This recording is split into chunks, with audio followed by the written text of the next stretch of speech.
Menyambung apa yang telah kita pelajari selama ini,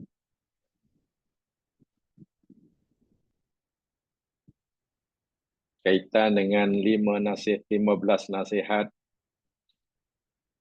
Al-Imam Abdullah Ibnul Mubarak.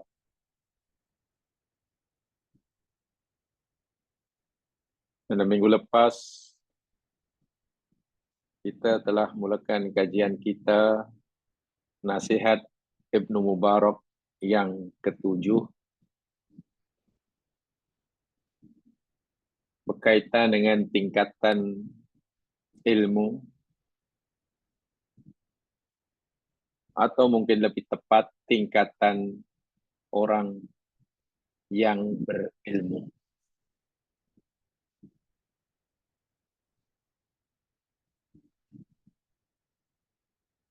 Orang yang berilmu, pecinta ilmu dan penuntut ilmu, menurut pengamatan Ibnul Mubarak ada 3.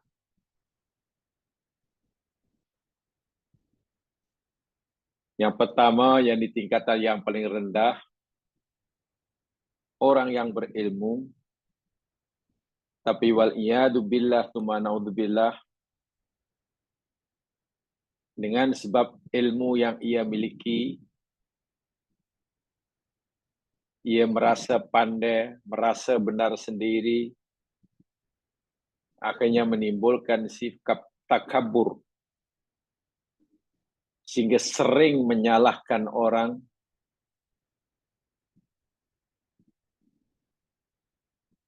semua pendapat yang tidak sama dengannya adalah salah. Ilmunya bukan dijadikan amalan, tapi ilmunya sentiasa dijadikan bahan untuk diperdebatkan. Na'udzubillah, ilmu yang seperti ini benar-benar tidak memberi manfaat baginya.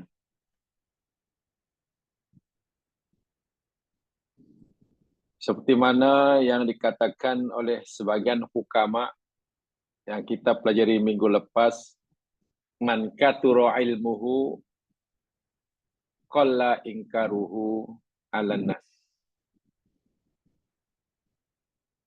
Sesiapa yang ilmunya banyak, bukti bahwa orang itu mempunyai ilmu yang luas lagi mendalam, ialah dia kurang mengingkari pendapat orang lain yang menyelisihinya.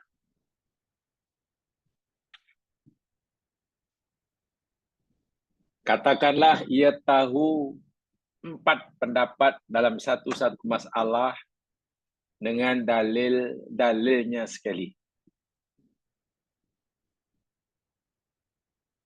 Bila ia memilih pendapat yang pertama karena yakin pendapat pertama kuat dalilnya, jika nanti dia berjumpa orang yang berpendapat dengan pendapat yang ketiga atau yang keempat, ya dia rileks. Walaupun pendapat mereka menyelisih pendapatnya. Karena dia tahu orang berpendapat itu tak sama dengan pendapat yang aku pegangi, karena aku dah tahu dalil dia. Karena ia berdalilkan ini, maka macam itulah pendapatnya. Aku pilih ini karena dia begini. Sangat tenang. Jadi tidak mudah menyalahkan orang. Itu tanda orang yang ilmunya luas dan mendalam.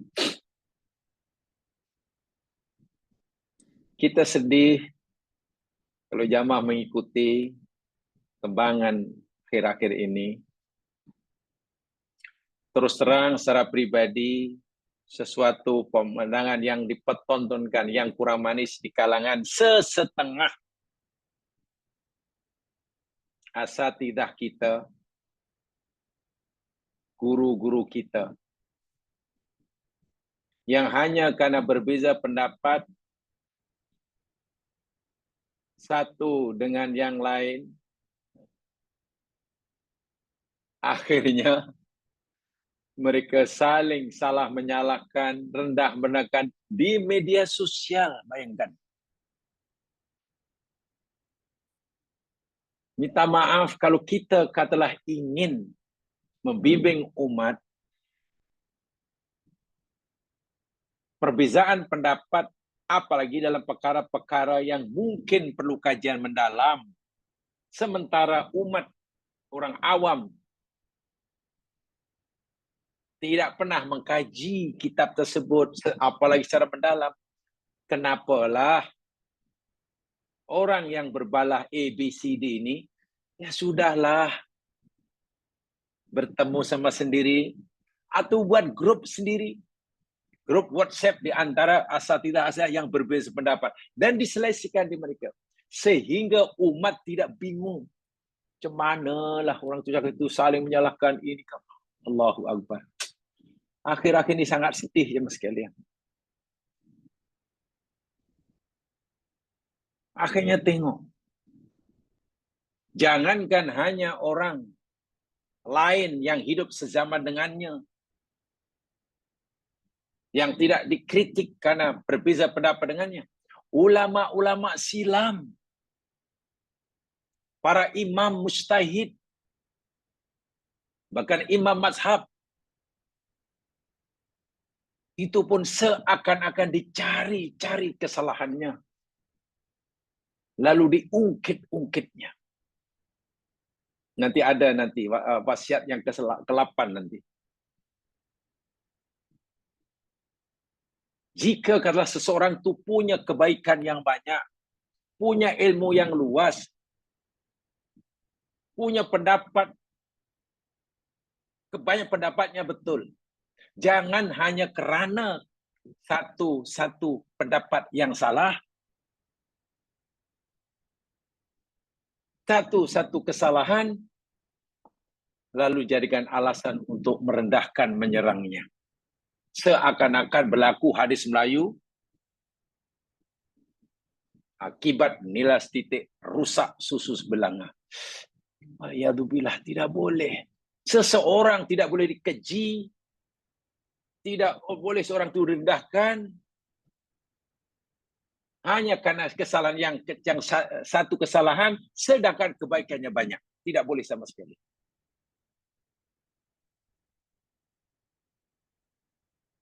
Kalau seseorang itu baru berhak katalah diakui, dipuji, dan tidak boleh dikeji, hanya jika tidak punya kesalahan, mana ada manusia selain Nabi yang tidak salah. Sehingga tengok sekarang, ulama mazhab pun sudah mulai diadili di media sosial. Subhanallah. Itu bahaya sekali ya mas sekalian. Yang satu saling menyalahkan yang lain, ya. Dan ini sangat parah.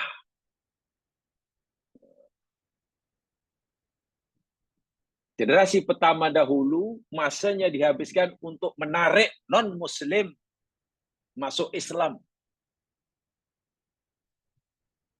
Tapi entah bagaimana generasi akhir-akhir ini bukan mempergiat usaha untuk menarik orang bukan Islam masuk Islam, malah coba mempertikaikan keislaman saudara Muslimnya.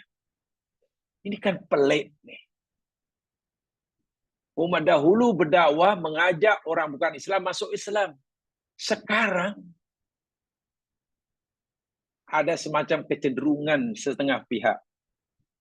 Bukan mengajak non-Muslim yang berislam masuk Islam, malah mempertikaikan keislaman sesama Muslim. Melihat orang Muslim lain, orang Islam, Biblat ini, itu salah, ini salah, yang betul kan?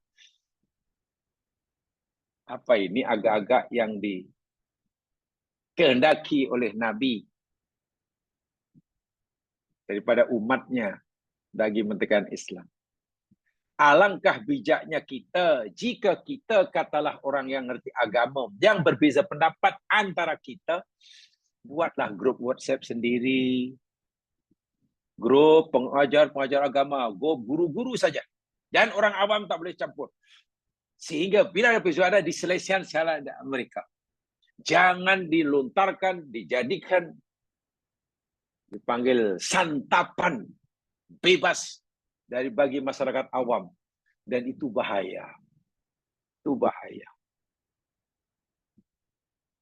Karena tidak semua orang awam memahaminya. Ilmu yang sebenarnya orang dahulu mengkajinya sangat lama, sehingga menghasilkan kitab-kitab yang besar, tiba-tiba sekarang seakan-akan mereka dijadikan orang terus dan perlu diadili, dicari-cari kesalahannya. Ilmu yang membuat kita semakin merasa besar, merasa menang sendiri, sentiasa berusaha untuk mencari kesalahan orang lain.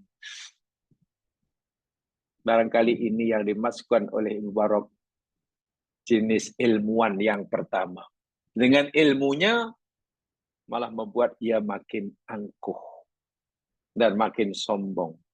Sedangkan seseorang yang menyombongkan diri karena ilmunya, itulah sebenar-benar, seagung-agung, sebesar-besar kesombongan.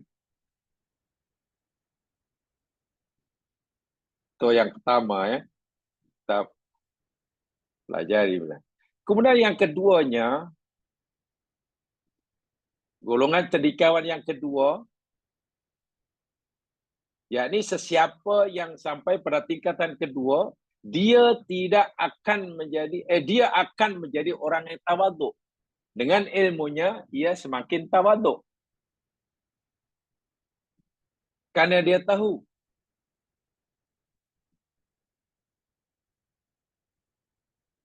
banyak kelemahan yang ada pada dirinya. Selepas ia mengetahui banyak tentang kebenaran. Sehingga ilmu yang dikuasai, dia jadikan untuk menilai diri sendiri. Untuk ia bercermin diri sendiri. Rupa-rupanya diriku banyak kesilapan. Banyak kekurangan. Sehingga bertambah ilmu, bertambah mendalam, ia semakin nampak betapa banyaknya kekurangan dan kelemahan dirinya. Sehingga tak sanggup nak mengangkat mukanya. Sebaliknya semakin tunduk, dan tunduk. Tawaduk dan tawaduk serta tawaduk. Ini orang yang hebat. Orang yang hebat. Subhanallah. Karena tahu ilmu yang dipelajari, setelah dia tahu, itu untuk menilai diri sendiri. Bahasa mudah begini jam sekalian. Katakanlah ABC banyak. Baca Al-Quran. Daripada tak tahu, kemudian belajar Al-Quran. A baca ayat, B baca ayat, C baca ayat. A baca ayat dan mengaji ayat, ayatnya berbunyi fi qulubihim maradun fazadahumullahu marada walahum adzabun azim. Di dalam hati-hati mereka ada penyakit. Lalu Allah tambahkan penyakit mereka dan bagi mereka siksa yang amat besar. Itu orang munafik. Dia faham, baca ayatnya, oh ini ciri munafik. Hati mereka berpenyakit. Orang yang macam ni summun bukmun umyum fahum la yarji'un. Allah kata, inilah orang-orang yang peka. Orang yang bisu. Orang yang buta kepada kebenaran sehingga mereka tidak mampu kembali ke jalan yang lurus. Karena khatamallahu ala qulubihim.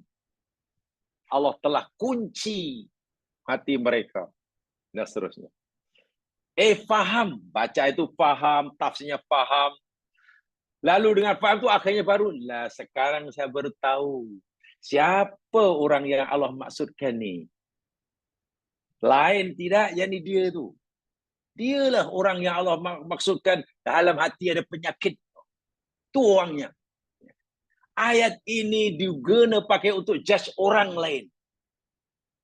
Ini jenis orang alim pertama. Yang kedua, baca ayat itu, faham ayatnya, lalu dia, ya Allah, ya Tuhanku, jangan-jangan saya ini. Jangan-jangan saya.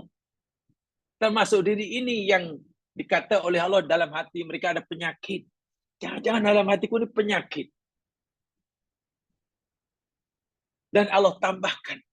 Jadi ayat yang dibaca itu ditujukan untuk diri sendiri. Sehingga dirinya makin tunduk. Makin tawaduk. Yang pertama, ayat dibaca untuk orang lain. Kalau bab ayat, bab hadis untuk orang lain, hafal sungguh. Orang ini seperti ini, ayat ini, sekian. Tapi kalau ditanya, ayat aku yang untuk awak yang mana? Tak ada. Saya dah baca satu juz, tak ada ayat untuk saya. Allahu Akbar. Ibnu Barak dah ingatkan. Jenis orang alim yang macam itu, yang pertama yang takabur, tidak memberi apa manfaat, ima bagi dirinya, apa bagi orang lain. Dan itu adalah sebesar-besar kesombongan.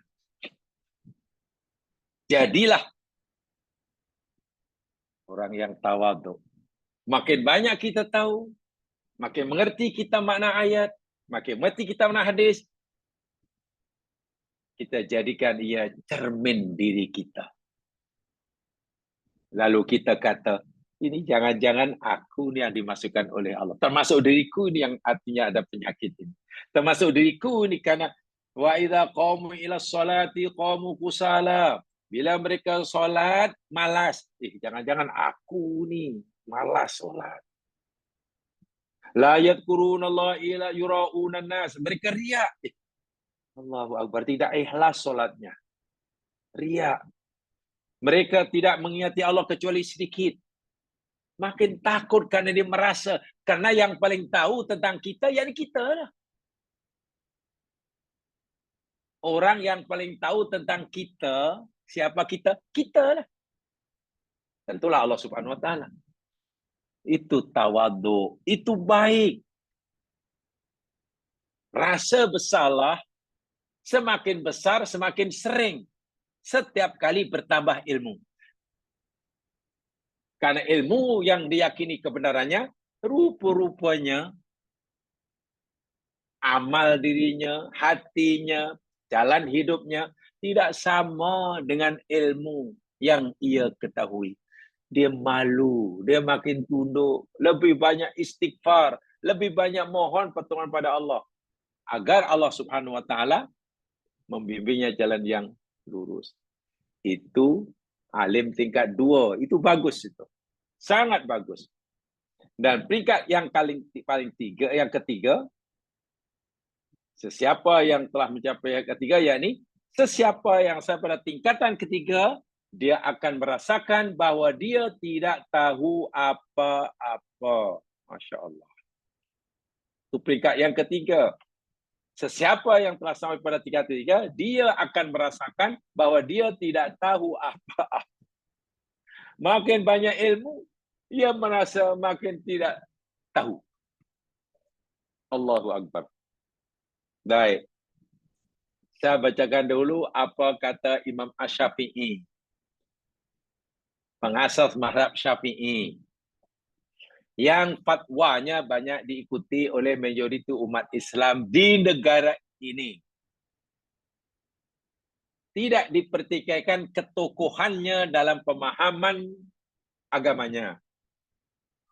Apa kata Imam Syafi'i yang hebat itu? Ini saya kutip dari kitab Al-Um. Kitab induk yang dikarang oleh Imam Syafi'i namanya Al-Um.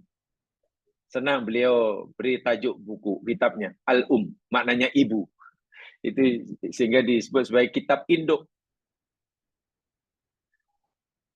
Imam Syafi'i berkata, indamasdada ilman isdada ilman bijahli. Setiap kali bertambah ilmuku, bertambah kefahamanku tentang Al-Quran, bertambah ilmuku tentang hadis-hadis Nabi, isdada ilman bijahli, maka bertambahlah ilmuku, pengetahuanku akan kejahilan diriku. Subhanallah. Semakin bertambah ilmuku tentang Al-Quran dan hadis Nabi, semakin bertambahkah ilmuku tentang kejahilan aku. Maknanya, ilmuku bertambah, seiring dengan bertambahnya ilmuku, pengetahuanku, kesedaran aku bahwa diriku ini jahil makin bertambah. Bukan semakin merasa pandai, tapi semakin merasa betapa jahilnya dia. Sehingga beliau diberitakan menyatakan, setiap kali aku mengkaji Al-Quran, dapat pengajaran 1, 2, 3, 4. Ayat yang sama aku kaji berkali-kali. Dan setiap aku mengkaji, dapat satu pengajaran. Kalau 10 kali membacanya, mengkajinya 10 pengajaran. Apa kata beliau Imam Syafi'i? Demi Allah, sungguh aku tidak tahu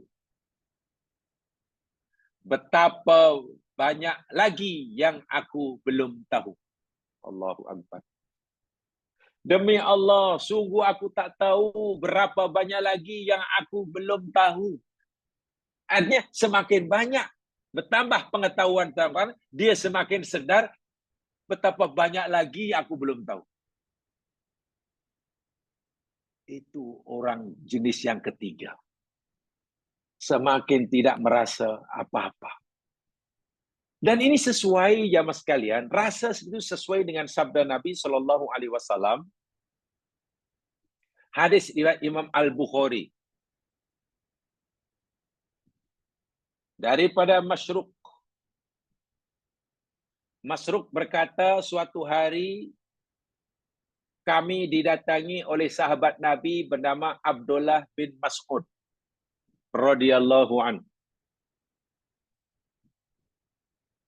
Lalu Ibnu Mas'ud berkata di hadapan kami semua, ya ayuhan nas, wahai sekalian manusia, man alima syai'an falyaqul bihi. Sesiapa sahaja yang mengetahui sesuatu, ada ilmu tentang sesuatu, falyaqul bihi, maka hendaklah ia berkata dengannya. Kalau kita tahu ada ilmu tentang sesuatu, sampaikan, beritahukan. Benda ini macam ini, benda itu seperti itu, sepatutnya begini, tak boleh begitu. Katakan. Bila kita tahu. Tapi wa malam ya'lam, siapa yang tak tahu tentang sesuatu, falyaqul, hendaklah dia kata Allahu a'lam.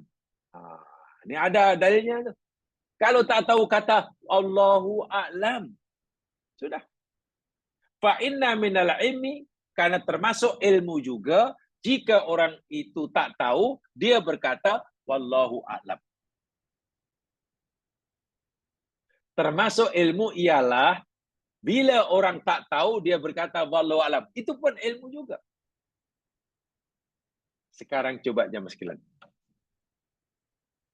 Dengan kemudahan yang luar biasa dalam dunia medsos. Medsos kan sosmed kan? Saya tak tahu lah. Tak lah, medsos pun boleh, sosmed pun boleh. Coba, kalau ada isu agama, boleh kan hampir setiap orang merasa berhak memberi komentar. Bahaya ke tak bahaya? Hampir setiap orang merasa berhak untuk komentar. Sama ada komentarnya setuju atau setuju, memuji atau mengutuk atau kenapa kita yang bila benar-benar tak menguasai satu-satu bidang, kita diam. Demikian juga kalau berlaku tentang apa? Coba sekarang ni. Dalam dunia politik, hampir semua orang merasa berhak untuk beri komentar. Tak betul, tak salah, tak kisahlah. Yang penting ikut komen, beri komen. Masalah apa umpamanya? Masalah negara ke, mas dunia ke, atau serangan Yahudi ke Israel, hampir setiap orang beri komentar. Seakan tiba-tiba setiap orang menjadi penganalisa politik yang handal. Tak kisah betul ke salah, yang penting. Luar biasa itu. Bab ekonomi runtuh, bab ringgit jatuh, hampir setiap orang merasa berhak memberi komentar. Menurut aku sepatutnya. Allahu Akbar. Ini sebenarnya bukan gejala yang baik, jemaah sekalian. Ya, sepatutnya setiap kita tahu diri, adakah kita ada otoriti, ada kemampuan untuk memberikan komentar terhadap masalah yang berbangkit. Bila kita ada kemampuan, sila. Tapi jika tidak, katakan wallahu a'lam. Sekarang tengoklah, apa saja. Jadi tak tahulah apakah memang ini ciri akhir zaman. Imam Syafi'i pun tidak merasa ia pandai. Ilmunya melangit dan melaut. Tapi malah Imam Syafi'i merasa mengetahui, menyadari akan kejahilannya. Dan ini orang yang paling istimewa. Dia selalu merasa dirinya tetap tidak mengetahui apa-apa. Meskipun ilmu yang dimilikinya telah memenuhi setiap ruang yang ada di dadanya. Karena dia telah mengetahui hakikat ilmu dengan sempurna. Apalagi bila ia baca ayat Al-Quran. Wa ma utitum minal ilmi illa qalila. Allah kata, hai manusia, kamu ini tidak aku berikan ilmu kecuali sikit saja. Bahasa mudahnya, Allah ingatkan manusia, sepandai-pandai manapun kamu, seluas manapun ilmu yang kamu miliki menurut kamu, itu sebenarnya hanya benda yang sikit. Dalam ayat kursi yang kita baca. Masya Allah. Ya'lamu ma baina aydihim wa ma khalfahum wa la yuhituna bi syai'in min ilmihi illa bima syaa. Apa maknanya itu? Allah mengetahui apa yang akan berlaku di hadapan kita, apa yang akan berlaku, dan manusia dengan ilmu yang sedikit itu tidak mampu mengetahui apalagi meliputi ilmu Allah. Kalaupun kita tahu benda itu pun karena Allah kehendaki. Artinya, ya kita ini tak tahu yang sedikit itu pun karena Allah beri kita tahu. Yang baik macam malaikat. Ketika disuruh oleh Allah, lihat ya ayatnya. Ini sikap malaikat ya. Sikap yang ketiga ini. Lihat firman Allah Subhanahu wa taala di dalam surah Al-Baqarah.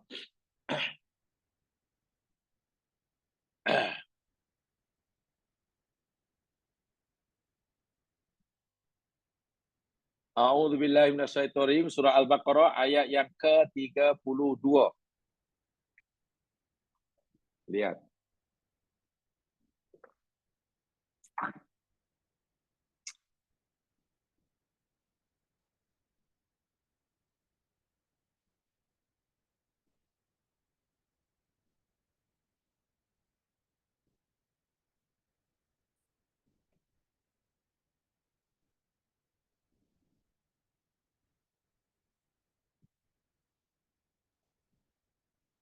Ketika Allah mengemukakan pertanyaan kepada malaikat, Apakah pertanyaan yang Allah kepada malaikat ayat sebelumnya itu? Ayat 31 itu. Wa 'allama Adamal asma'a kullaha. Dan Allah telah mengajar pada Adam akan sifat-sifat benda semuanya. Tsumma araduhum 'alal malaikah, kemudian Allah mengungkapkan perkara ini kepada para malaikat. Adam sudah diberi ilmu oleh Allah tentang benda-benda ciptaan Tuhan. Lalu Allah tanyakan pada malaikat, malaikat, ambiuni, faqala Allah berfirman, ambiuni, beritahukan olehmu akan aku, wahai malaikat, bi asma'i haula, tentang nama-nama sifat-sifat benda semua ni, in kuntum shadiqin. Tolong beritahu aku. Kalaulah kamu benar-benar jujur dengan ucapan kamu, beritahu aku apa sifat benda semua ini. Apa jawab malaikat? Qalu, mereka berkata, Subhanaka, maha suci engkau ya Allah. La ilma lana, tiada ilmu sedikit pun bagi kami. Illa kecuali ma'allam tanah, apa yang engkau telah ajarkan pada kami. Allahu Akbar. Malaikat punyalah tunduk, merasa dirinya jahil, tak tahu apa-apa. Kalaupun ia tahu sesuatu, itu pun karena Allah beritahu. Maknanya, jika Allah tak beritahu, dia tak tahu apa-apa. Maha suci engkau ya Allah, kalaulah engkau suruh kami menciptakan, menjelaskan benda-benda semua, kami tak tahu ya Allah. Kami tak ada ilmu sikit pun. Kecuali ilmu yang engkau ajar pada kami. Innaka antal alimul hakim. Nah, sikap inilah semakin tinggi kedua seseorang, semakin luas ilmunya, semakin banyak bacaannya, semakin mendalam kepadanya, rupanya malah semakin menyadari yang dirinya tidak tahu apa-apa. Dalam bahasa Imam Syafi'i, dia semakin sedar betapa banyak yang ia belum ketahui. Makin banyak yang ia tahu, semakin sedar ia betapa banyak lagi yang ia belum tahu. Subhanallah. Sebab itu bila ditanya banyak perkara dia akan wallahu a'lam. Ya sekalian, ada satu kisah. Kisah itu sangat popular sekali. Berlaku pada zaman Imam Malik. Anas bin Malik. Madhab Maliki. Di Madinah. Beliau orang Madinah. Yang dianggap orang paling alim pada masanya. Pendapatnya menjadi bahan rujukan oleh umat Islam pada masa itu, hinggalah Afrika. Suatu hari, orang Afrika melantik utusan pergi ke Madinah. Dan ia membawa amanah pertanyaan sebanyak lebih kurang 40 pertanyaan tentang agama. Pergi Madinah untuk dipertanyakan pada Imam Malik bagi mendapatkan jawapannya dan fatwanya. Jauh tu Afrika ke Madinah pada masa itu. Ringkas cerita, sampai di Madinah, jumpa Imam Malik, menyampaikan hajat kaumnya. Imam Malik, kami diutus oleh kaum kami, menyatakan 40 masalah agama, agar Tuan Imam Malik memberi penjelasan jawapan yang jelas untuk kami sampaikan kepada kaum kami. Dikemukakan 40 tu, 22 hingga 40. Subhanallah, daripada 40 pertanyaan, Imam Malik yang benar-benar yakin mampu memberi jawapan dengan betul, hanya 4 sahaja. Tak tahu pasti 4 ke 6. 4 kalau tidak salah. 4 saja. Yang betul-betul Imam Malik yakin mampu memberikan jawapan dengan betul, hanya 4. 36 bakinya tak jawablah. Akhirnya utusan Afrika ini, wahai Tuan Malik, yang 36 ini macam mana? Kami datang jauh-jauh, nanti kalau kami balik, lalu ditanya, macam mana penjelasan? Apa yang kami sampaikan? Imam Malik kata, bagi tahu kepada mereka, Imam Malik tak tahu yang 36 itu.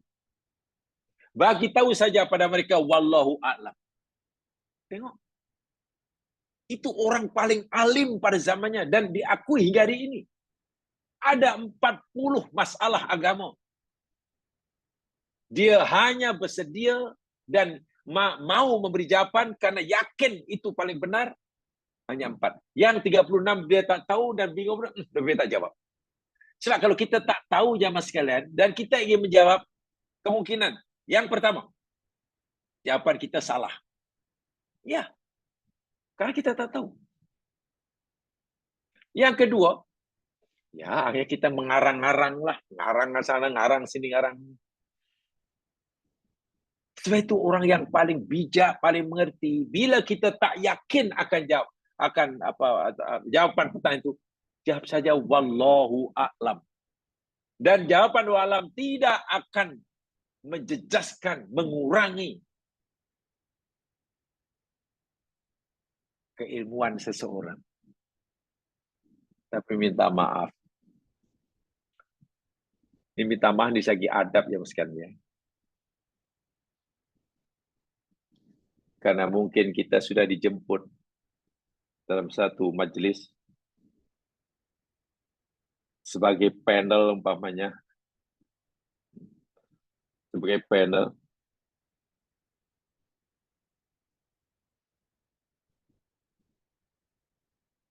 Untuk menjawab berbagai macam pertanyaan. Akhirnya setiap pertanyaan yang datang kepada kita merasa wajib untuk menjawabnya walaupun tak pasti. Hati kecil mengatakan, kamu mesti jawab. Malu kalau kau jawab. Kamu sudah dijemput dia orang paling pandai. Sehingga apa saja pertanyaan kita berusaha untuk menjawab walaupun kadang tak pasti. Sehingga jawapan kita mungkin seringkali, menurut pendapat saya, mungkin begini. Agama ni jamaah tidak boleh kita mengatakan menurut pendapat saya. Tak boleh. Ini yang sering berlaku. Cobalah perhatikan. Ramai orang tanpa dia sedari, ditanya masalah agama yang sebenarnya perlu uraian yang mendalam, tapi karena dia mungkin kurang menguasai dan memaksa dirinya untuk memberi jawaban juga, karena minta maaf, mungkin malu kalau tak mau menjawab karena sudah dijemput untuk memberi jawaban. Menurut pendapat saya, begini, agama ini bukan menurut pendapat saya. Masalah agama mestinya menurut apa kata Allah dalam Quran begini, atau hadis begini, atau paling tidak, apa pendapat sahabat tentang ayat ini. Bukan menurut pendapat saya. Ya, saya ingat bolehlah. Okeylah menurut pendapat saya lah. Tapi kalau awak punya pendapat lain pun tak apalah. Mana boleh. Katalah kau saya ditanya lembanya. Tentang jambatan, katalah yang nak roboh. Lalu saya tanya, cik, macam mana ni cara nak betulkan jambatan? Supaya dia jadi kokoh semula ni. Saya wajib menjawab, wallahu a'lam. Ya. Saya tak tahu langsung tentang dunia kejuruteraan, civil engineering, tentang jambatan. Takkan saya memaksakan diri. Takkan aku tak tahu. Aku tak tahu, kan awak pandai baca Quran. Apa kamu akan mengenal pandai baca Quran dengan buat jabatan? Saya bagi satu contoh je, Mas.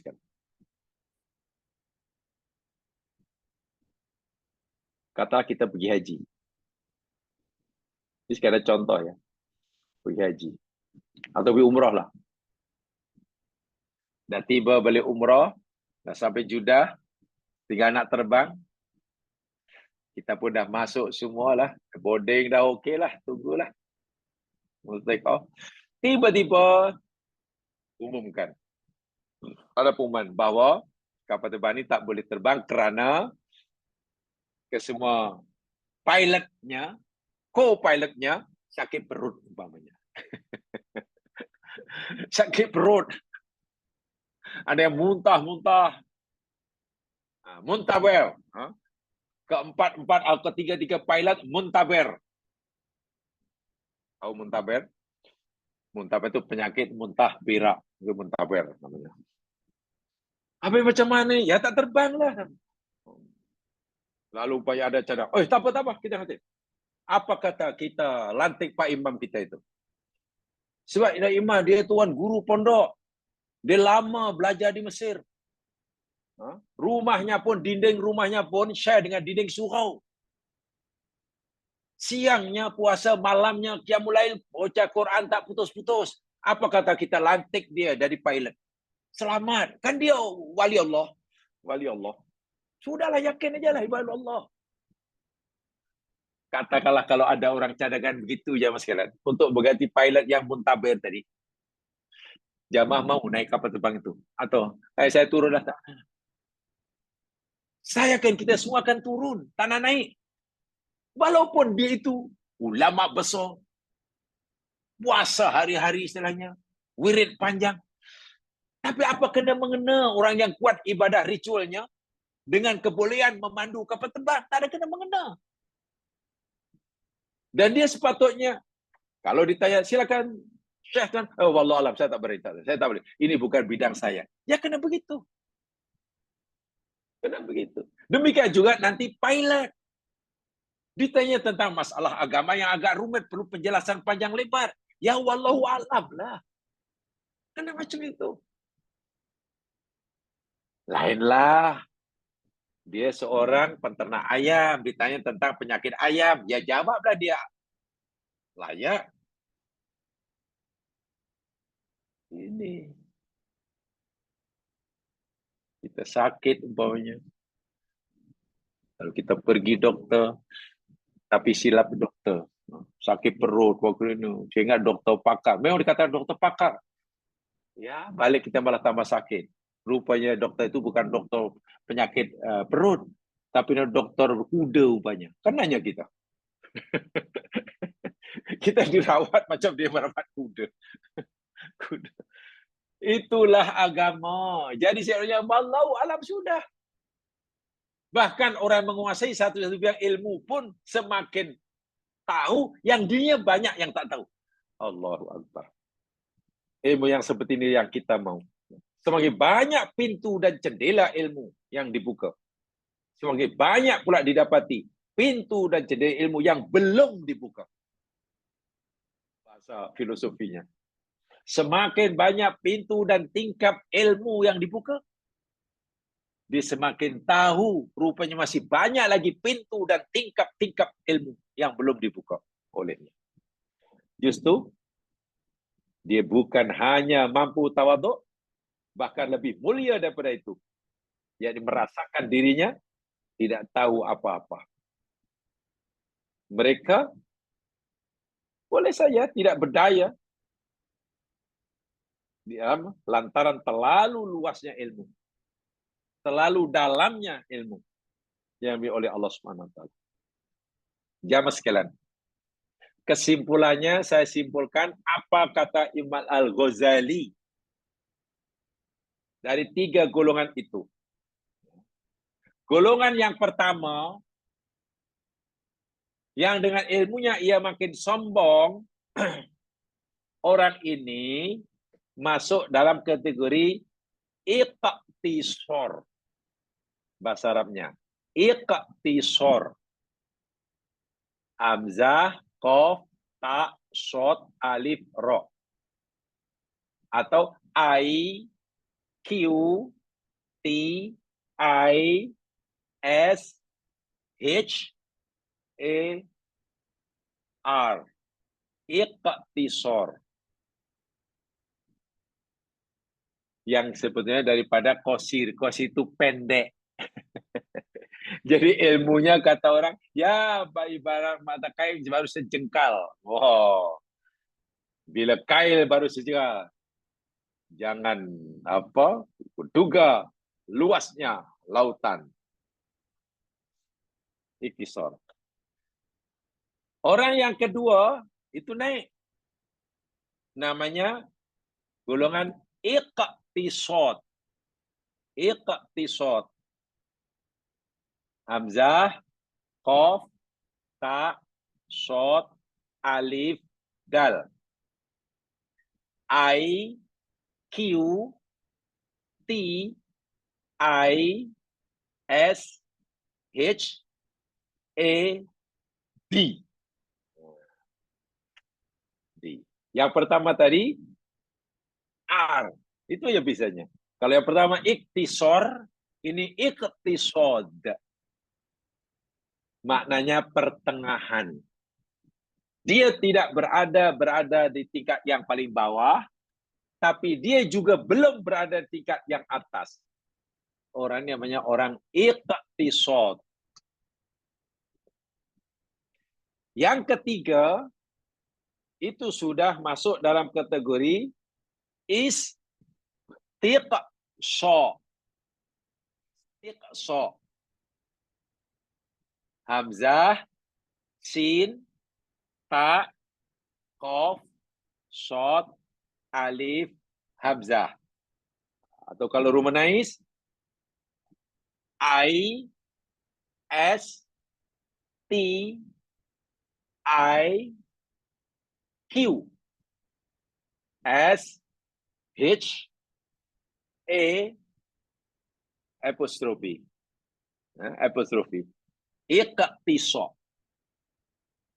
Apa maksudnya? Kadar iktisor yang pertama, itu kadar yang hanya cukup diperlukan oleh seorang hamba. Tak kurang, tak lebih. Macam itulah. Pendek sangat. Tak kata kita yang fardu ain lah. Itulah. Ilmu yang setakat fardu ain. Tapi wa'iyadzubillah tu'budilah. Angkuhnya dah terlebih. Ilmunya baru fardu ain. Tapi kesombongannya dengan ilmunya. Wa'iyadzubillah tu'budilah. Yang kedua, kadar iktisad. Itu pertengahan. Jadi mendalami lebih jauh daripada itu, tapi tidak sampai pada darjat pakar. Belajar itu betul-betul mendalam, tapi taklah sehingga peringkat pakar. Itu lumayanlah. Kalau Al-Quran bukan sekadar membaca dengan tajwid yang betul, tahu artinya, tapi sudah mulai memahami tafsirnya. Sudah mulai tafsirnya. Tapi belumlah mendalam sangat, sehingga belumlah boleh dikatakan sebagai pakar.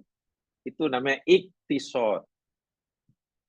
Yang paling atas namanya istiqsa. Ya. Istiqsa. Ini yakni orang yang sudah sangat-sangat mendalam, meluas kajiannya, sehingga bolehlah dikatakan pakar dalam bidang ilmu yang dikuasai. Kalau ia belajar hadis, sudah dianggap pakar hadis. Kalau belajar tafsir, sudah dianggap pakar dalam bidang tafsir. Kalau umpamanya belajar dalam bidang akidah, sudah dianggap pakar selok-belok akidah. Itu orang sudah istiqsa. Tinggi sekali makomnya. Tinggi sekali makomnya. Dan orang-orang seperti inilah yang sangat beruntung. Jadi rupa-rupanya manusia yang mencari ilmu itu pun tidak sama tingkatannya. Tidak sama.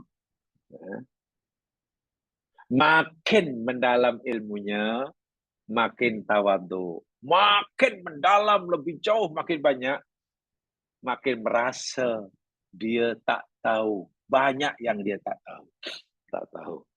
Dan orang seperti itu, karomah insaniahnya semakin bertambah. Ini jamaah sekalian, perkataan ulama salaf, ada ulama salaf berkata begini, idza aradta an ta'rifal insana annahu insanun Fandur ila mahabbatil ilmi.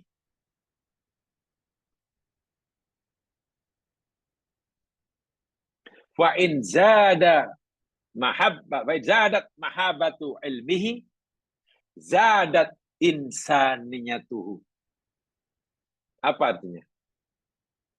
Apabila kamu hendak mengetahui seseorang manusia bahwa dia itu manusia, jika kamu nak tahu seseorang insan itu bahwa dia seorang insan,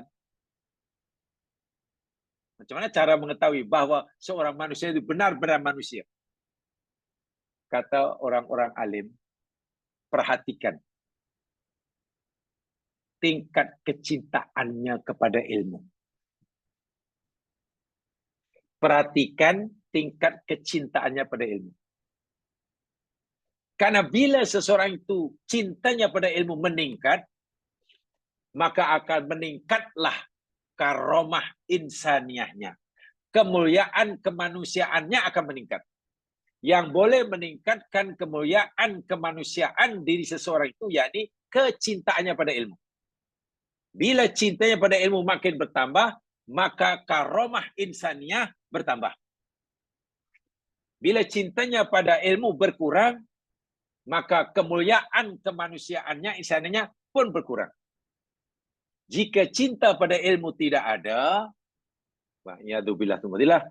maka kemuliaan orang itu semanusia kosong.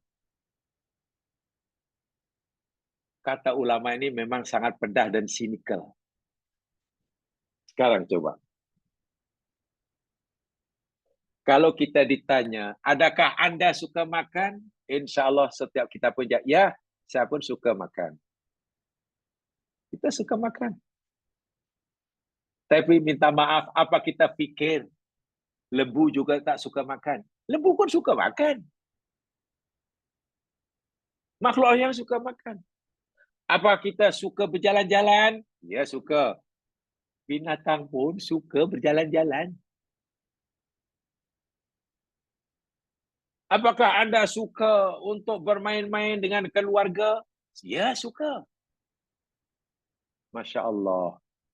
Binatang buas pun kalau ada masa rimau bermanja-manja dengan anak cucunya. Sama. Kalau yang membezakan kita dengan mereka ni, apa? Yang membezakan kita ni manusia. Yang betul-betul manusia berbeza mereka. Bukan terletak pada kesukaan kita terhadap makanan, bukan kesukaan kita kepada pakaian, bukan kesukaan kita pada pekerja, bukan kesukaan kita kepada itu dan ini, kekuasaan. Kalau manusia cinta pada kuasa, rimau itu lagi rakusnya luar biasa kekuasaan dia sekarang. Kalau boleh hutan tu dia seorang yang punya. Yang membolehkan kita berbeza dari mereka, yakni cinta ilmu. Sebab kalau kita sudah cinta ilmu, tak ada selain kita. Tidak ada binatang yang cinta ilmu. Tanyalah. Tanya lembu. Lembu, kamu usrah berapa kali satu minggu? Tanya lembu. Jangankan tahu jawapannya. Usrah itu apa? Kan begitu. Kamu tak belajar ke lembu? Apa itu belajar? Lembu tak ada, cinta ilmu tak ada, kambing tak ada, gajah tak ada, rimau pun tak ada. Cinta ilmu. Maksudnya ilmu Al-Quran ya, ilmu agama ya. Jadi kata ulama dulu, kalau kamu mau berbeza dengan hayawan, dan kalau kamu mau sebagai manusia dikenal sebagai manusia, tanamkan cinta ilmu.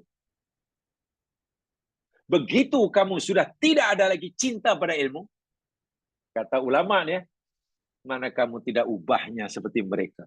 Karena kesukaan kamu sama dengan kesukaan makhluk-makhluk Allah lain. Kalau lembu suka makan, kamu suka makan. Kalau kamu suka tidur, wah binatang pun suka. Bahkan ada tuh apa tuh yang hidupnya macam tidur aja tuh. Ada tidur. Kalau kamu suka berebut kuasa, Masya Allah, binatang-binatang itu pun berebut kuasa aja mas kalian. Ngeri kalau tengok. National Geography itu ngeri. Boleh pada masyarakat semut yang merasa rimau sanggup berbunuh ingin mendapat kekuasaan. Apa bezanya dengan manusia? Jadi, kalau kita mau dikenal sebagai manusia yang sebenarnya pada manusia, kita mesti tanamkan dalam diri kita cinta ilmu. Begitu bertambah kecintaan kita pada ilmu, maka naiklah karomah insaniah kita. Tapi bila tidak, tidak. Baik, itu yang ketujuh. Sekarang mari kita lihat nasihat yang ke-8. Saya bacakan dalam notanya.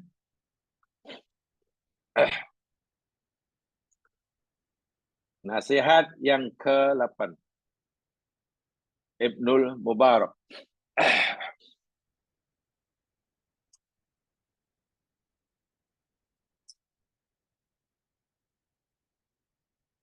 Yang ke-8, jamaah sekalian, kebaikan mengalahkan keburukan. Apa maksudnya? Saya bacakan Arabnya. Idza ghalabat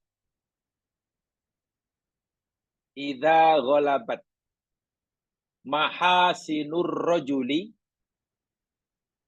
ala masawihi lam tuskar al masawiu. Kalau baca sambung, lam tutkaril masawiu. Wa idza ghalabatil masawi'u 'alal mahasini lam tudkaril mahasinu.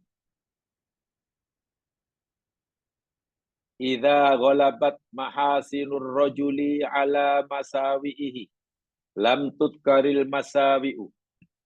Wa idza ghalabatil masawi'u 'alal mahasini lam tudkaril mahasinu.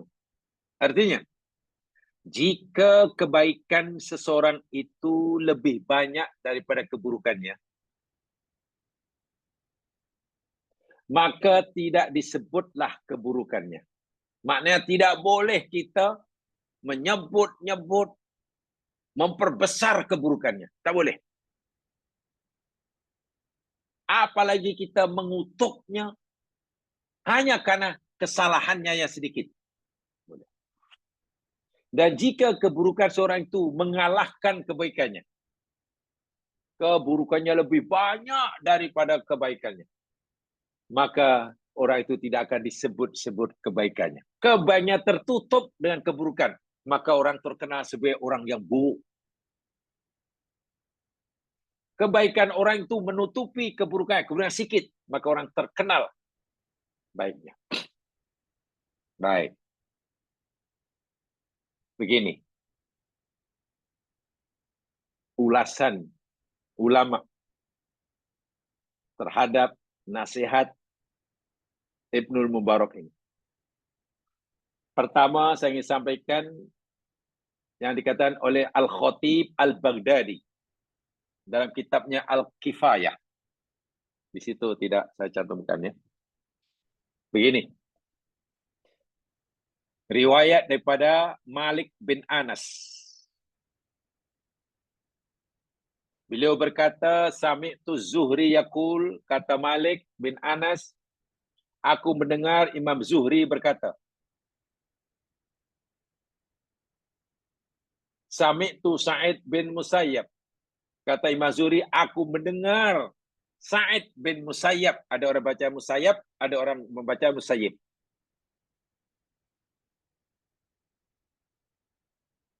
Tetapi konon ceritanya, yang mempunyai diri, Sa'id ini, bin Musayyab ini, tak suka dipanggil Sa'id bin Musayyab. Tapi lebih suka dipanggil Sa'id bin Musayyib. Tapi kebanyakan kita menyebutnya Sa'id Musayyab. Sebab maknanya berbeza jemaah sekalian. Kalau diartikan Musayyab, mana Sa'id anak orang yang tertawan atau yang ditawan.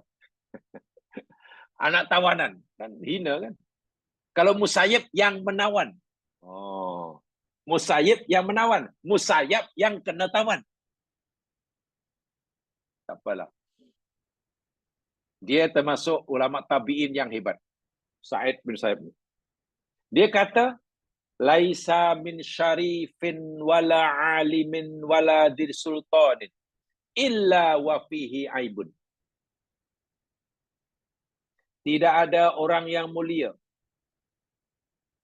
dan tidak ada orang yang alim dan tidak ada orang yang punya kuasa, melainkan pasti ada pada dirinya aib dan cacat celah. Pasti. Labud pasti. Walakin minan nasi malla taskaru uyubuhu. Tetapi sebagai manusia tidak boleh kita sebut-sebut, kita ungkit-ungkit, kita besar-besar cacat celahnya. Mangkana fadluhu aktar min naqsihi wahab naqsuhu li fadlihi. Orang yang kebaikannya, keutamaannya, ilmunya jauh lebih banyak daripada aib dan kekurangannya. Ini fatwa ulama salafus soleh. Kalau kita melihat katalah orang alim, ilmunya banyak, dan pasti ada cacat celahnya, karena tak ada orang alim yang tak punya cacat dan kekurangan, kesilapan. Kita tidak boleh mengungkit-ungkit, memperbesar kesalahannya, apalagi kemudian kita viralkan, bagi menjatuhkan harga dirinya, bagi orang banyak, supaya orang itu tidak lagi hormat pada orang ini. Ini tidak dibenarkan. Orang yang ada kuasa, seadil manapun dia, pasti ada kekurangannya. Tapi bila ia adil dalam menjalankan kekuasaannya, banyak kebijaksanaan yang dia putuskan, membantu ramai orang. Jika kita nampak kekurangan dirinya, cacat celahnya, tapi sedikit dibandingkan sikap keadilannya, kita dilarang mengungkit-ungkit, memperbesar, mengorek-orek cacat celahnya. Lebih-lebih kalau dalam sekarang kita viralkan. Itu dilarang oleh ulama salafus soleh. Karena kebaikan yang banyak itu boleh menutupi keburukan dirinya. Dan memang tidak ada manusia sebaik manapun, sesempurna manapun, yang tidak punya cacat celah. Minta maaf. Hampir dalam semua bidang. Bidang agama pun, kalau sudah tak suka dengan A, tak suka B, walaupun sama-sama orang beragama, saling mencari-cari kesalahannya. Dihebohkan melalui channel YouTube-nya ke, atau FB-nya ke. Masya Allah. Dalam dunia politik, bila sudah suka dengan dalam politiknya, walaupun mungkin A yang jadi lawan politik B ini punya banyak kebaikan pun, B pasti mati-matian mencari kelemahan dan kekurangan untuk didedahkan, dibesar-besarkan. Ini sebenarnya kita sudah tidak ikut manhaj salafus soleh. Ya. Kita katanya mesti ikut salafus soleh. Tapi kenapa dalam bab seperti ini seringkali kita tidak mengikutinya? Itu Khatib Al-Baghdadi. Apa kata Ibnu Qayyim Al-Jauziyah dalam kitabnya Miftahu Daris Sa'adah? Ibnu Qayyim Al-Jauziyah berkata, min qawaidis syar'i wal hikmati aidan. Sebagian daripada kaidah syarak dan juga sikap bijaksana, anna man kathurat hasanatuhu wa azumat, bahwasanya siapa saja yang banyak kebaikannya, yang besar kebaikannya, Wa kana lahu fil islami ta'thirun zahir. Dan dia mempunyai pengaruh dan jasa yang besar bagi agama. Fa innahu yahtamilu lahu ma la yahtamilu li ghairihi. Tetapi ia mempunyai kesilapan, kesalahan yang mungkin tidak dilakukan oleh orang lain.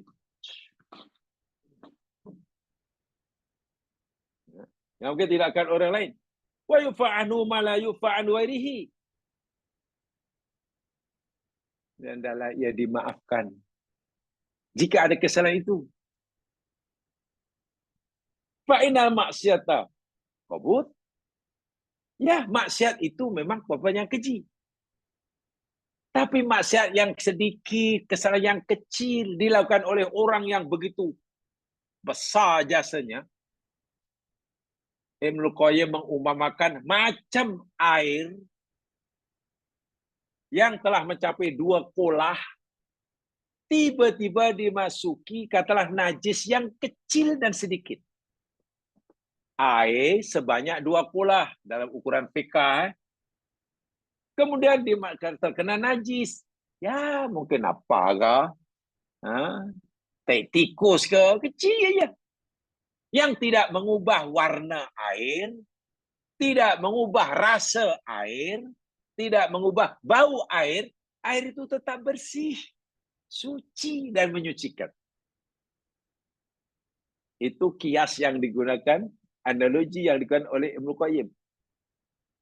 Takkan hanya karena najis yang sangat kecil masuk dalam air yang sebanyak 2 kolah.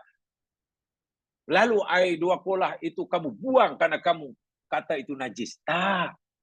Air yang banyak tidak akan jadi najis hanya karena dimasuki najis yang sedikit.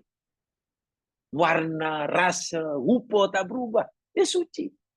Macam itu jugalah orang yang alim, yang banyak ilmunya. Memang tidak sempurna dan boleh jadi ada cacat dan kesilapannya.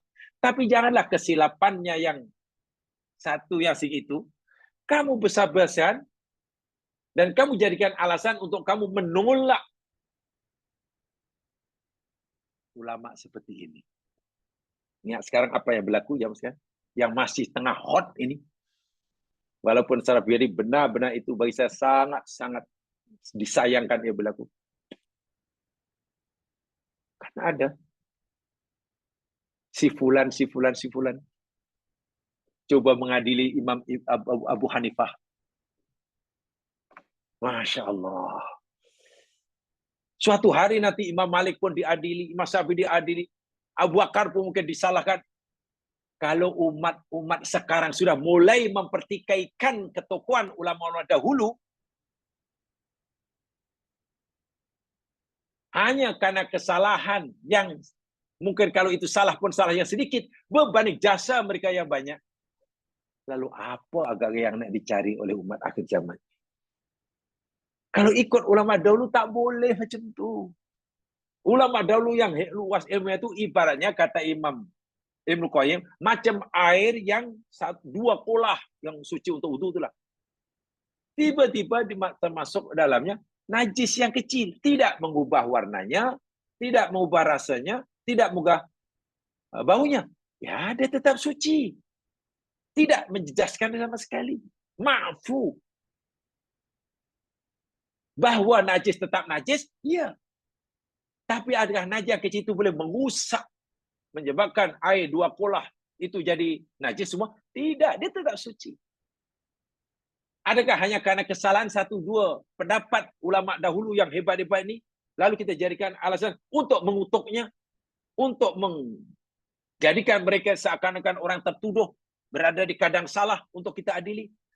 Allahu Akbar. Susah ya kalau nasihat-nasihat ulama besar yang kaitan dengan akhlak ini tidak diambil kira. Betul ya Mas Kira?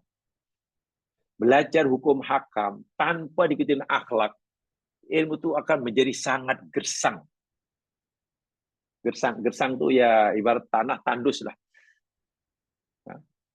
menjadi tidak menarik. Ya.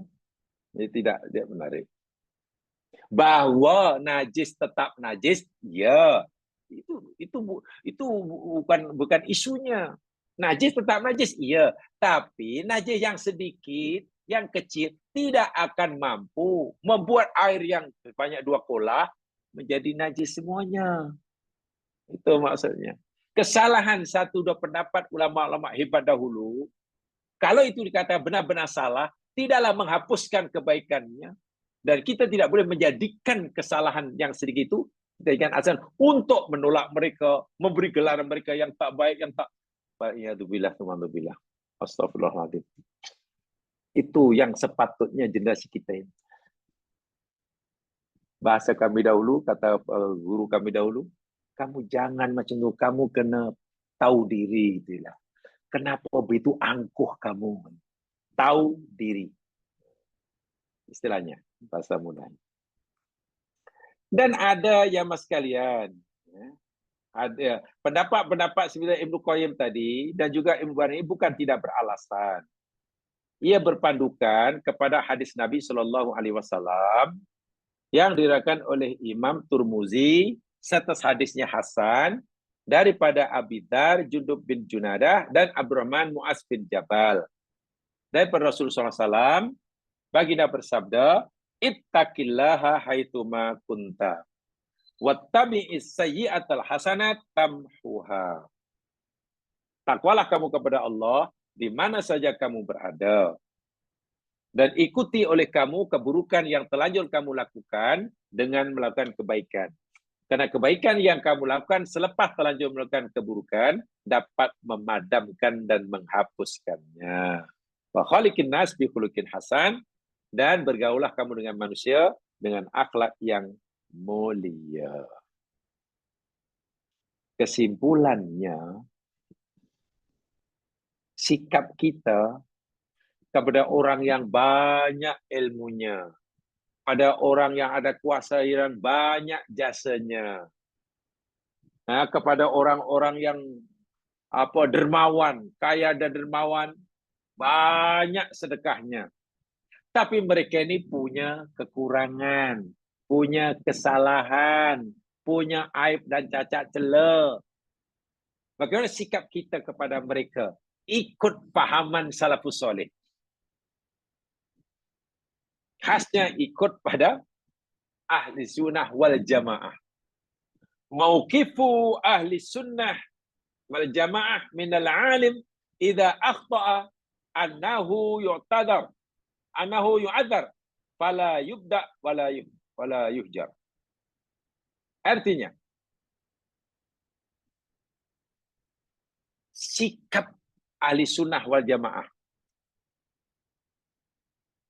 sikap golongan ahli sunnah wal jamaah terhadap orang alim, mujtahid, ulama-ulama dahulu yang hebat-hebat belaka, apabila mereka melakukan kesalahan dalam pendapatnya, mereka melakukan kesilapan dalam fatwanya, sikap ahli sunnah yakni yu'adzar, dimaafkan, dimaklumi, maklum dia manusia, la yubda, tidak segera menuduh mereka sebagai ahli bid'ah, apalagi menjauhkan diri mereka, menjauhkan mereka dari mereka, tidak, meninggalkan, tidak. Sungguh pun kita tahu di mana kesilapan Abu Hanifah dalam fatwanya, karena kita mempelajari kitab-kitabnya. Sungguh pun kita tahu kesilapan Imam Malik dalam fatwanya, karena kita mempelajari kitabnya. Sungguh kita mengetahui kekurangan Imam Syafi'i, kekurangan Imam Ahmad bin Hanbal. Yuk, tada. Ya, kita maklum. Mereka manusia biasa. Kita tidak boleh dengan cepat, dengan pantas menuduh mereka itu ahli bid'ah.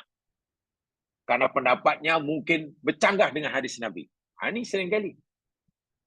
Dan lebih-lebih lagi, kita tidak dibenarkan sama sekali menjauhi mereka. Mereka tidak boleh jadikan pengikut. Karena pendapatnya bercanggah dengan hadis Nabi. Allahu Akbar walillahilham. Sikap seperti inilah yang terlalu sembrono, yang sering kali dilakukan oleh sesetengah orang Islam hari ini. Ada memang sikap seperti itu. Di belahan bumi ini sentiasa ada. Dikajinya kitab warisan Imam Syafi'i dalam Al-Um. Dikajinya Muwatta. Dikajinya katalah Imam kitab Ihya Ulumuddin karya Imam Ghazali. Lalu dia menemukan kesalahan-kesalahan menurut pendapatnya serta kajiannya. Lalu kesalahan Imam Al-Ghazali dalam kitabnya menurut dia dijadikan alasan untuk buat tuduhan-tuduhan yang Allahu Akbar sangat-sangat tidak sopan terhadap ulama besar yang berjasa besar seperti Imam Ghazali. Imam Ghazali bukan orang yang ini, Imam Ghazali bukan orang yang bapaknya tak Allahu Akbar. Kalau ikut Ibnu Qayyim, kamu bukan ahli sunnah. Manhaj ahli sunnah, sikap ahli sunnah kepada orang-orang yang alim yang kita temukan kesalahannya, kita tidak jadikan itu sebagai alasan untuk bagi kita untuk menuduh dia yang bukan. Bahwa pendapat yang salah tetap salah, ya salah. Bukan itu kesnya ya, isunya bukan di situ ya. Yang salah tetap salah, ya. Tapi isunya ialah janganlah kesalahan mereka yang kita percaya mengesannya. Jika betul-betul itu kesalahan, kita jadikan alasan untuk mewajarkan diri kita, mengutuk dia, mencerca dia, mengkempenkan pada orang lain. Kau jangan terlalu percaya sangat pada imam ini. Pendapatnya banyak tak betul, banyak melalui sunnah. Allahu Akbar. Kita pernah mengkaji ke ilmu yang mereka beri kepada alif hingga ya. Inilah yang dipesankan oleh Ibnul Qayyim Al-Jauziyah. Seperti yang saya sebutkan tadi. Tidak boleh. Tidak boleh. Ini mauqif ahli sunnah wal jamaah. Ini adalah sikap golongan ahli sunnah wal jamaah terhadap orang-orang yang alim, mujtahid, yang ternyata silap dalam beberapa pendapatnya.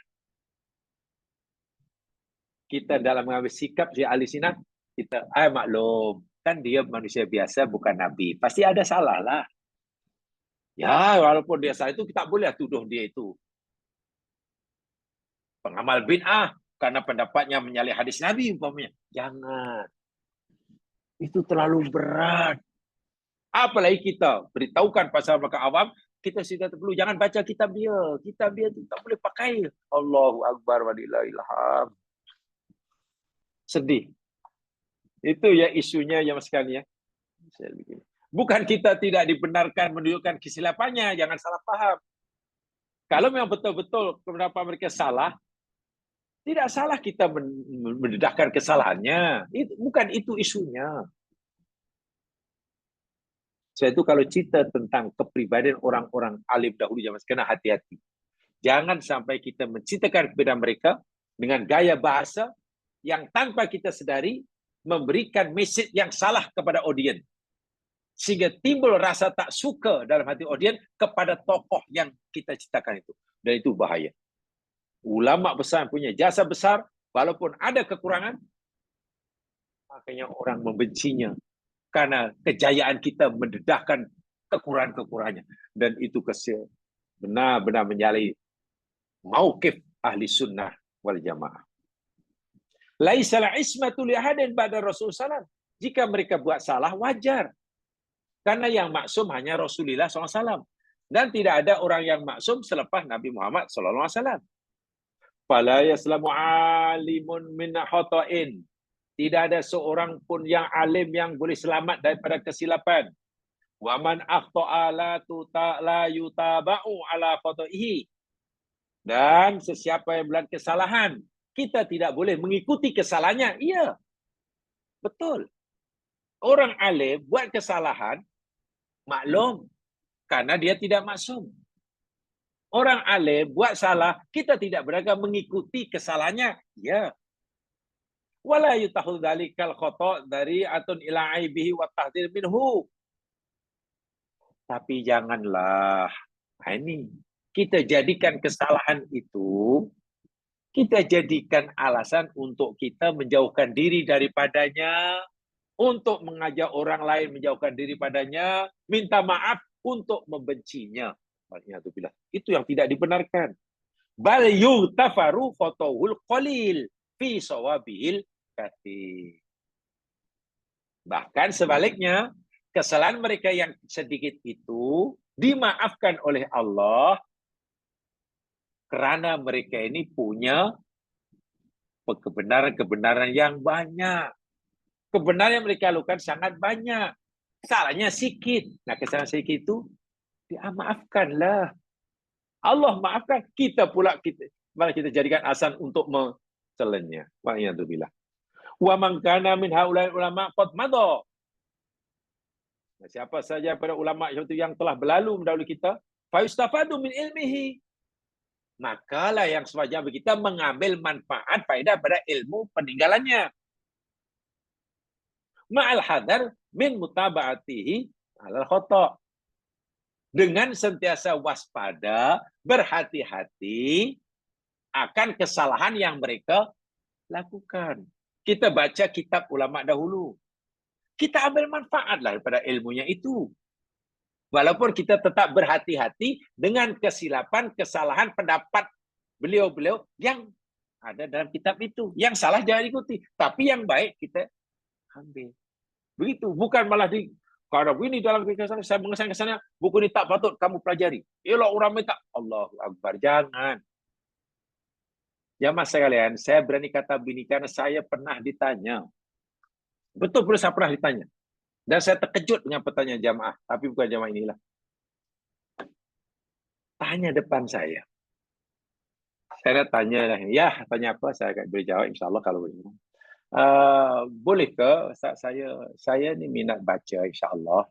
Boleh tak saya ini baca kitab apa namanya Ihya Ulumuddin yang ada terjemahan karang Imam Ghazali. Saya ingin baca dan saya nak beli. Tapi salah seorang ustaz tu saya dengar dia tak benarkan kita baca. Karena kitab Ulumuddin tu banyak hadis-hadis yang palsu. Tak boleh baca dan kita tak perlulah, tak beli pun tak apa. Jadi macam mana? Saya terkejut. Ada orang jamaah tanya itu, boleh tak saya baca kitab Ihya Ulumuddin Imam Al-Ghazali? Dan saya ini jenis orang yang biasanya jawapannya spontan. Dan kadang spontan, kadang-kadang jawapannya lebih dahsyat, lebih gempak. Saya kata, bagi saya jangankan Ihya Ulumuddin. Saya kata, masa saya belajar dahulu, kitab yang dikarang oleh komunis sosialis pun saya baca, kata saya. Orang itu mungkin merasa saya tak jawab serius. Saya jawab serius. Jangankan kitab Ihya Ulumuddin, kitab sosialis kapitalis pun dahulu kami diwajibkan untuk membaca. Artinya apa? Bukankah tidak setiap buku yang kita baca kita yakini kebenarannya dan kita amalkan? Ya, yang baik kita ambil. Yang tak baik, ya kita tinggalkan. Apa kamu fikir kitab Imam Ghazali yang daripada alif hingga ya itu semuanya salah, saya kamu tolak? Berani kamu kata 100% salah sehingga wajib kita tolak? Takkan hanya karena mungkin memang telah diketahui, dikenal pasti ada beberapa hadis dalam kitab itu yang bukan hanya dhaif bahkan maudhu' dicantumkan oleh Imam Ghazali. Karena kita maklum Imam Ghazali memang bukan orang mendalami dalam hadis. Tapi coba ulasan-ulasan yang lain. Masih banyak yang betul, terlalu banyak yang betul menepati ajaran Islam yang boleh kita manfaatkan. Takkan hanya karena ada 1, 2, 3, 4 hadis yang itu kamu sehingga dikempenkan. Sebab karena dia tanya itu karena ada salah seorang ustaz kata, jangan baca yang itu nanti kamu jadi sesat karena itu. Tengok, bayangkan dalam kitab itu tercantum, memang ada dalam kitab itu dia kata Nabi bersabda, ad-dunya jifah wa talibuhu kilab. Imam Ghazali pernah contohkan hadis yang kata hadis Nabi yang bunyi dia, Dunia ini ibaratnya bangkai. Dunia ini ibaratnya macam bangkai. Dan pencari-pencari dunia adalah macam anjing. Tengok bagaimana Imam Ghazali cerita tentang kehinaan dunia sehingga mencantumkan sesuatu yang disarankan Nabi. Walha itu bukan Nabi. Memang itu bukan hadis Nabi, betul. Bahkan mungkin memang bukan hadis lah. Dan itu kesilapan, betul kesilapan. Tapi takkan hanya karena satu dua hadis itu lalu kita tolak kitab itu sepenuhnya, lalu kita tuduh pengarangnya orang yang benar-benar melanggar sunnah. Ini bagi saya sangat keterlaluan. Ya, sikap ahli sunnah tidak seperti itu. Ya, contoh kesimpulannya. Kesalahan yang sedikit dimaafkan karena ia melakukan kebenaran yang banyak. Dan kita wajib mengambil manfaat daripada ilmu yang diwarisi oleh mereka. Sambil itu kita mengambil sikap berhati-hati terhadap kesalahan, kesilapan yang mereka katakan. Itu maksudnya. Wa alahu wa man kana hayyan sawa'un kana aliman aw talibul ilmi. Dan siapa yang masih hidup, orang alim yang masih hidup, sama ada yang berilmu, ya kita wajib ambil perhatian terhadap kesalahannya. Kita tegur dengan elok. Kalau dia masih hidup, yang baik kita terima, yang salah kita coba betulkan dengan cara birifkin walinin wa mahabbatin. Penuh dengan sopan santun, kelembutan, dan juga cara yang paling menghormati. Sesuai dengan perintah Quran, perintah Allah kepada Nabi Musa, ketika Allah suruh Nabi Musa untuk jumpa Fir'aun, apa kata Allah? Idhaba ila fir'auna innahu tagha. Wahai Musa, wahai Harun, pergilah kamu berdua, temui itu Fir'aun. Faqula lahu qawlan layyina. Dan berkatalah kamu kepada Fir'aun dengan perkataan yang lemah lembut, sopan santun. Tengok, sopan santun. Musa itu kekasih Allah. Fir'aun itu musuh Allah. Itu pun Allah masih suruh Musa memberi peringatan pada Fir'aun dengan bahasa yang lemah lembut. Tengok tuh. Dahulu pada zaman pemerintahan Harun ar-Rasyid yang kaya itu jamaah sekalian, Bani Umayyah, ada seorang ulama yang terkenal. Jumpa Harun ar-Rasyid. Wahai Malik, aku seorang yang alim dan aku ingin memberi nasihat yang benar terhadap engkau. Tapi nasihan musaddidan. Tapi maaf, nasihatku agak keras. Sebab itu jangan engkau ambil hati. Ada orang alim, ulama besar, nak jumpa Harun ar-Rasyid khalifah, nak bagi nasihat agama, tapi dia mengaku nasihatnya keras. Ya, mungkin kurang menjaga adab lah itu maksudnya. Apa jawab Harun ar-Rasyid? Wahai orang alim, ada orang yang lebih baik daripada engkau, disuruh untuk memberi nasihat kepada orang lebih jahat daripada aku, itu pun disuruh berkata kata-kata yang sopan. Orang yang lebih baik daripada engkau yakni Musa. Orang yang lebih jahat daripada aku yakni Fir'aun. Itu pun Allah suruh Musa bercakap lemah lembut kepada Fir'aun. Ini engkau yang tak lebih baik daripada Musa. Ini aku tidak lebih jahat daripada Fir'aun. Kamu nak nasihat aku dengan kasar? Kirim salam lah, minta maaf aku bawa balik aja lah. Harun ar-Rasyid tak mau terima nasihatnya. Kan dia cakap, aku nak beri nasihat tapi keras tau, mungkin menyakitkan. Ya tak apalah, balik aja lah.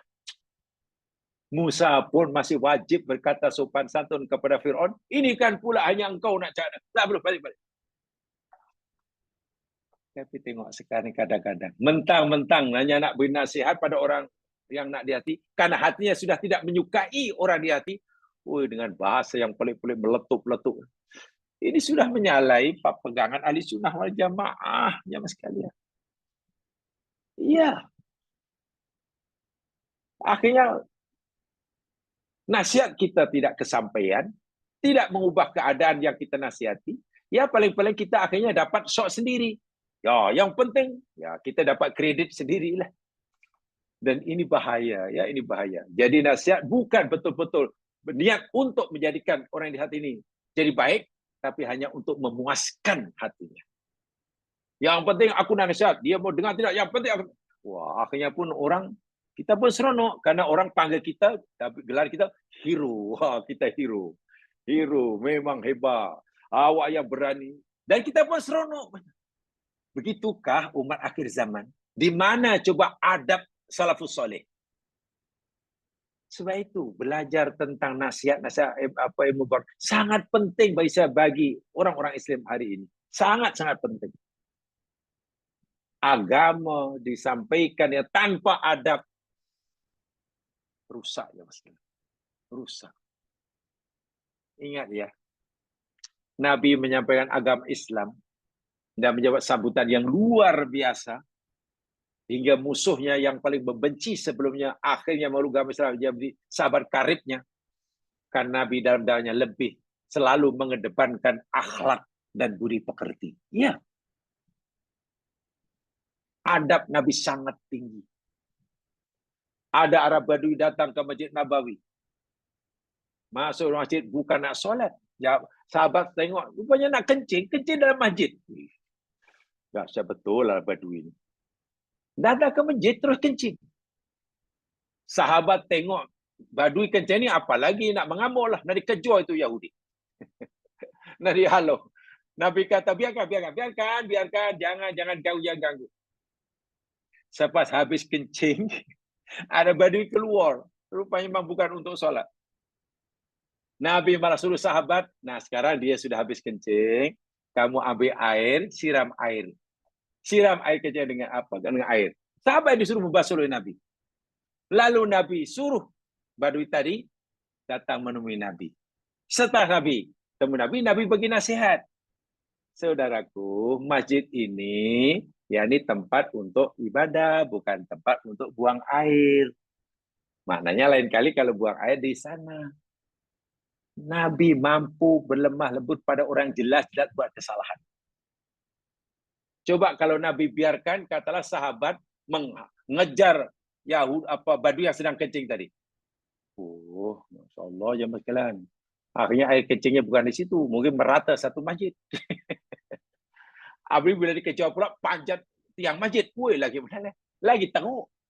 Lagi pula kalau Yahudi terus ditambat, kesannya tak baik. Pasti dia akan kata, kenapa aku dipukul oleh sahabat Muhammad? Apa salah aku? Kenapa zalim sangat umat Islam ni? Senang-senang pukul orang, sedangkan aku tak buat salah. Dia tidak merasa buat salah, tiba kena lempang semuanya. Kesannya tak baik.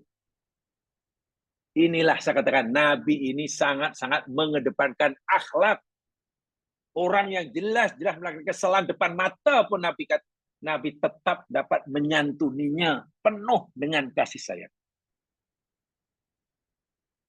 Dan ramai orang-orang bukan Islam, bukan Islam ini karena tertarik dengan. Tapi itulah akhir zaman Islam. Sama orang Islam karena saling kutuk mengutuk, saling menjauhkan. Akhirnya jangan-jangan kita nak menambah jumlah orang Islam yang non-Muslim jadi Muslim. Yang dah Muslim sendiri pun saling tolak menolak, saling. Dan ini benar-benar bagi saya satu perbuatan yang sangat-sangat tidak baik dan bukan yang diharapkan oleh agama kita yang suci ya sebenarnya. Ya Mas sekalian, itulah pesanan daripada ilmu barok. Walaupun banyak uraian yang diberikan oleh ulama silam untuk menjabarkan, menguraikan nasihat yang ke-8 ini. Sangat panjang. Saya kutipkan dari berbagai sumber. Saya cantumkan, saya kaitkan apa kata Imam Asy-Syafi'i, Ibnu Qayyim Al-Jauziyah, dan lain sebagainya. Tapi kesimpulannya itu tadi. Sealim manapun seseorang, seadil manapun seseorang, pasti ada aib dan celah. Iya. Dan jangan karena aibnya yang sedikit itu membuat kita menafi keadilannya yang besar. Janganlah kesilapannya yang kecil itu kita menafikan ketokohannya, keilmuannya yang luar biasa. Cacat celah yang sedikit itu dimaafkan. Tenggelam dalam lautan kebaikannya. Dan kebaikan. Sehingga kita tidak boleh menjadikannya sebagai alasan untuk kita menolaknya, menggelarnya dengan gelar-gelar yang tidak sopan pada mereka. Mudah-mudahan kita tetap istiqomah dan bertanggung jawab berpegang kepada madhab ahli sunnah wal jamaah. Ingat, bila saya mengatakan madhab ahli sunnah wal jamaah, manhajnya inilah dari segi sikap. Orang boleh sebut manhaj apa madhab ahli sunnah wal jamaah ini hanya ritual semata. Itu mungkin yang perlu ditokok tambah. Bila sebut madhab ahli sunnah wal jamaah bukan hanya masalah akidah dan syariah. Termasuk masalah inilah. Dan ini yang sering kali dilanggar. Kita berusaha untuk membetulkan madhab kita sebagai ahli sunnah jamaah dalam bab ritual, tapi dalam bab ini sering kita langgar tanpa kita sadari. Dan ini bagi saya adalah satu bencana yang tidak sepatutnya berlaku. Ya mah yang dirahmati sekalian, itu saja yang sempat saya malam hari ini. Mudah-mudahan dapatlah dimaklumi, dijadikan panduan dalam belajar, mencari ilmu, dan mengambil sikap terhadap sesama muslim. Mudah-mudahan Allah mudahkan segala usaha kita. Kurang lebihnya mohon dimaafkan. Ditutup dengan bacaan Tabifarah dan surah Wal Asr. Subhanakallahumma wa bihamdika asyhadu an la ilaha illa anta astaghfiruka wa atubu ilaik. A'udzu billahi minasyaitonir rajim. Wal asr. Innal insana lafi khusr. Illa alladziina aamanu wa 'amilus shalihaat wa tawasaw bil haqq wa tawasaw bis sabr. Assalamualaikum warahmatullahi wabarakatuh. Waalaikumsalam warahmatullahi wabarakatuh. Assalamualaikum warahmatullahi wabarakatuh. Masih Ustaz. Barakallahu fiik ya Ustaz.